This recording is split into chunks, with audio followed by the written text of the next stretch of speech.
শরীয়তের রোজা ও তরিকতের রোজা পর্ব দ্বিতীয়। শরীয়তে রোজার সময় নির্ধারিত, কিন্তু তরিকতে রোজা সার্বক্ষণিক এবং তা আজীবন রাখতে হয়। আমরা শরীয়তের দিক দিয়ে আমরা বছরে 1 মাস রোজা রাখি, কিন্তু তরিকতে কি 12 মাস ব্যাপী আজীবন রোজা।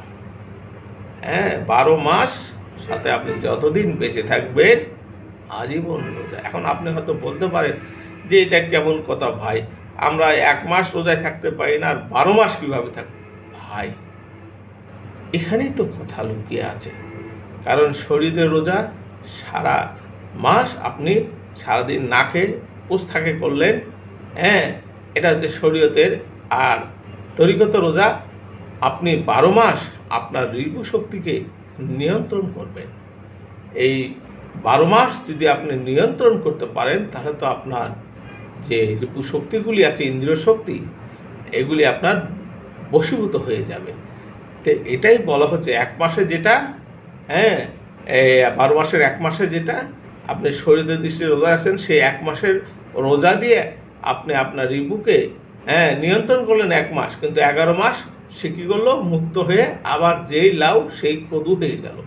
কিন্তু এই তরিকত রোজা যারা করেন, তেনারা 12 মাস সেই নিয়মটাকে ধরে রাখেন যে এই রিপু শক্তিকে আমি 12 মাস নিয়ন্ত্রণ করে রাখবো। আর যিনি 12 মাস নিয়ন্ত্রণ করে রাখেন, তিনি তো ভাই তাকওয়া অর্জন করেন। আর আল্লাহ পাক তো সেই তাকওয়া অর্জনকারীকেই মহা পুরস্কার দেবেন। তো যাই হোক, এখন কথা হলো যে রাসূল সাল্লাল্লাহু আলাইহি ওয়াসাল্লাম ইরশাদ করেছেন যে অনেক রোজাদার এমনও রয়েছে যাদের এই রোজা থেকে ক্ষুধা ও পিপাসা ব্যতীত কিছুই উপার্জিত হয় না। আরও বলেন, অর্থাৎ রাসূল সাল্লাল্লাহু আলাইহি ওয়াসাল্লাম আরও বলেন, অনেক রোজাদার ব্যক্তি ইফতারকারী, আর অনেক ইফতারকারী ব্যক্তি রোজাদার হয়ে থাকে। কথাটা বুঝেন? অনেক আছে যে ইফতারকারী, ইফতার খাওয়ার জন্য পাগল, আর অনেকে আছে নিজের প্রবৃত্তিকে নিয়ন্ত্রণ করার জন্য পাগল। তাই বলা হচ্ছে। তো এখন অর্থাৎ এখানে অনেক রোজাদার সত্যিকার অর্থে রোজা রাখে এবং স্বীয় অঙ্গ প্রত্যঙ্গকে যাবতীয় অপকর্ম থেকে নিরাপদে রাখে। তাহলে কথাটি নিশ্চয় বোঝা গেছে আমি যা বলছি। পক্ষান্তরে অনেক রোজাদার নাম সর্বস্ব রোজা রাখে, রোজা পালন করা সত্ত্বেও তারা নিষিদ্ধ ও অবৈধ কার্যাদি থেকে নিজেকে সংবরণ করে না।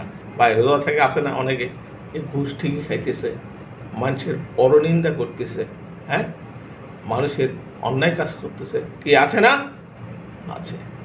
তাহলে তারা নিশ্চিতভাবে রোজার সব থেকে বঞ্চিত থাকবে। ইয়া রাসূলের হাদিস, ইবনে আদি আল কামেল, 6ষ্ঠ খণ্ড, 402 পৃষ্ঠা। ধন্যবাদ। পরের পর্বে আসছি।